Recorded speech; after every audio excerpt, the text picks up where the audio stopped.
पिछले भाग में हमने देखा कि राधा रानी ने पहली बार अपनी आंखें खोली और उनका प्रथम दर्शन श्री कृष्ण का हुआ। गोकुल और रावल में आनंद था, लेकिन कंस की योजनाएं अभी समाप्त नहीं हुई थी। नमस्कार दोस्तों, आपका स्वागत है पौराणिक पुराण में।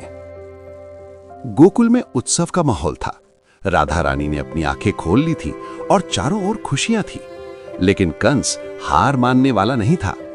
शकटासुर की मृत्यु के बाद कंस ने अपने सबसे शक्तिशाली और मायावी असुर तृणावर्त को बुलाया।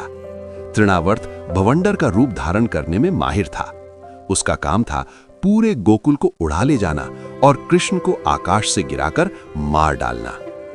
एक दिन यशोदा मैया नन्हे कन्हैया को अपनी गोद में लेकर दुलार कर रही थीं। अचानक मैया को लगा कि लाला का वजन बढ़ रहा है। जो कन्हैया फूल से भी हल्का था, वो अचानक पर्वत जैसा भारी हो गया। यशोदा मैया उस भार को सहन नहीं कर सकी। विवश होकर उन्होंने कृष्ण को जमीन पर बिठा दिया और घर के काम में लग गईं। यही वो पल था जिसका तृणावर्त इंतजार कर रहा था। अचानक गोकुल में दिन में ही रात हो गई। भयंकर आंधी चलने लगी। धूल का गुबार इतना घना था कि कोई अपना हाथ भी नहीं देख सकता था। पास ही के भवन में नन्ही राधा, जिन्होंने अभी अभी दुनिया देखनी शुरू की थी, फिर से अंधकार में घिर गईं। धूल ने उनकी दृष्टि रोक दी। राधा मन ही मन बोली, हे प्रभु, मैंने अभी तो आपको देखा था, ये अंधकार फिर हमारे बीच क्यों आ गया? धूल की आड़ में तृणावर्त बवंडर बनकर आया और नन्हे कृष्ण को उड़ाकर आकाश में ले गया। गोकुल की गोपियां चिल्लाने लगीं, अरे कोई लाला को बचाओ, आंधी उसे उड़ा ले गई। यशोदा मैया पछाड़ खाकर गिर पड़ी। तृणावर्त कृष्ण को बादलों से भी ऊपर ले गया।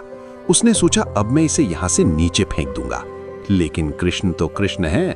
कन्हैया ने तृणावर्त के गले को अपने नन्हे हाथों से जकड़ लिया और फिर उन्होंने अपना वजन बढ़ाना शुरू किया। तृणावर्त घबराकर बोला, ये क्या, ये बच्चा है या चट्टान? मेरा दम घुट रहा है। असुर ने कृष्ण को छोड़ने की कोशिश की, लेकिन कृष्ण ने उसे नहीं छोड़ा। कृष्ण का भार इतना बढ़ा कि तृणावर्त की आंखें बाहर निकल आईं। उसका दम घुट गया। वो उड़ना भूल गया और एक भारी पत्थर की तरह सीधा गोकुल की धरती पर आ गिरा। धड़ाम!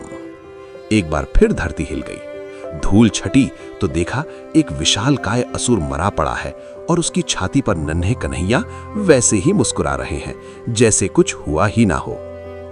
तृणावर्त का अंत तो हो गया, लेकिन क्या आप जानते हैं कि तृणावर्त पिछले जन्म में एक राजा था? उसे बवंडर बनने का श्राप क्यों मिला था? और इस घटना के बाद यशोदा मैया क्या अद्भुत दृश्य देखेंगी? अपनी राय हमें नीचे कमेंट्स में जरूर बताएं और पौराणिक पुराण चैनल को सब्सक्राइब करना ना भूलें।